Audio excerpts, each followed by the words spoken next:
अस्सलामुअलैकुम सामीन। 30 रबीउ الثانی और 15 नवंबर है। ख़बर का उन्वान है, डेनमार्क की पार्लियामेंट में कुरान मजीद के बारे में बिल लाया गया है।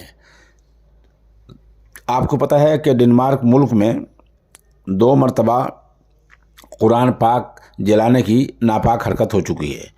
उससे पहले स्वीडन में यही ओछी हरकत की गई थी।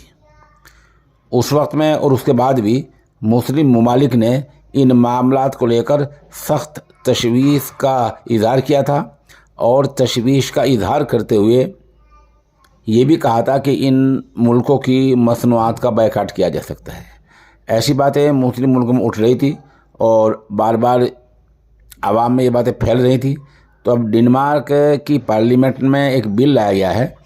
बिल में ये कहा गया है कि किसी भी मज़हब की किताब की बेहुरमती करना, जानबूझकर किसी मज़हब की तौहीन करना, जानबूझकर मुक़द्दस किताबों की तौहीन करना, अगर कोई ऐसा करता है तो उसको सज़ा दी जाएगी और ये सज़ा 2 साल तक की हो सकती है।